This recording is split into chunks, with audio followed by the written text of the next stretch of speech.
Back in 1872, the British Empire's long nosy aunt decided it hadn't grabbed enough land yet. Acting like it owned the planet, it basically waltzed into Iran, slapped a flag on it, and called dibs, same way the French did in Vietnam. The Brits claimed they were bringing civilization, but what they really brought were chains. They forced local Muslims to grow tobacco for them, until one day someone dug up some black, sticky stuff, oil.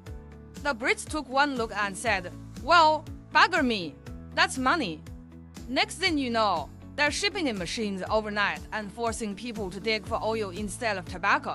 You can imagine how thrilled the locals were. They started cursing Britain day and night, praying for the empire to drop dead already. And after World War I, when Britain's global grip began to slip, Iran finally started clawing back control. Enter Reza Shah, the OG boss man of modern Iran. First thing he did, snatched back the oil rights. From now on, if you wanted Iranian oil, you had to pay him.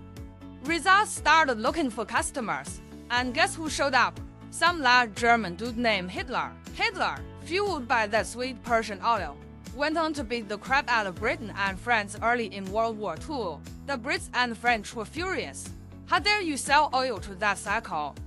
They blamed Reza for helping Hitler, so he panicked.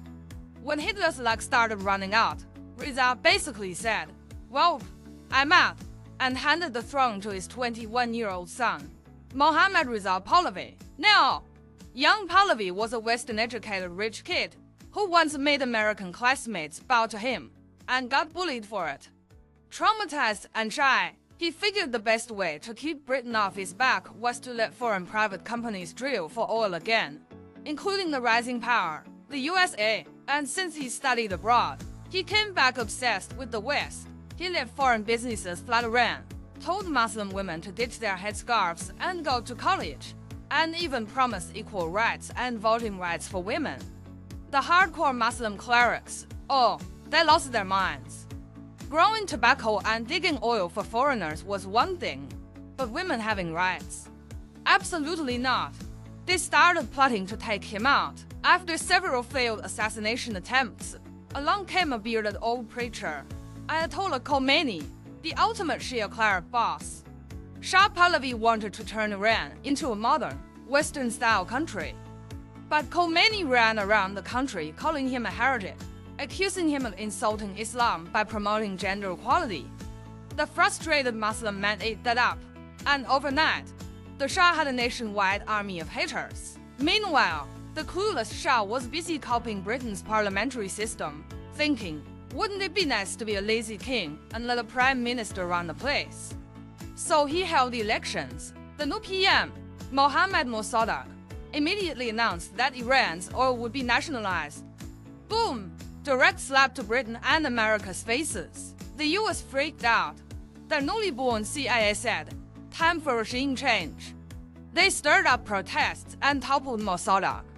The poor guy, dragged into court, cursed America out loud for meddling, even yelled at his own lawyer for good measure. Meanwhile, the Shah, who'd been chilling in Rome, got dragged back to Iran by the US like, surprise, you're the king again. Problem was, the guy sucked at running a country. Despite sitting on oceans of oil, Iran somehow kept going broke. The US had to bail him out every year. Naturally, Iranians started roasting him alive. And leading the roast, you guessed it, Khomeini, his #1 hater.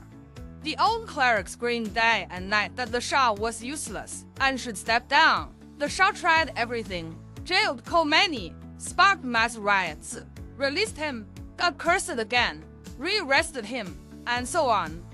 It was like a sitcom with no laugh track. Finally, fed up, he exiled Khomeini like, go shout somewhere else, just not here, big mistake. Khomeini went on a worldwide hate tour, preaching against the Shah everywhere. He roasted the Shah so hard that even America started thinking, maybe these guys got a point. Asterisk. Fast forward, after 30 years of trying to modernize Iran, and failing miserably, the Shah was finally overthrown in 1979. Even his own army joined the protests. Desperate, He fled to New York to crash at America's couch. The US was stunned. Out of all their puppet leaders, Pahlavi was the only one who managed to overthrow himself. Meanwhile, the exiled dark wizard Khomeini made a dramatic comeback to Iran, hailed as a hero.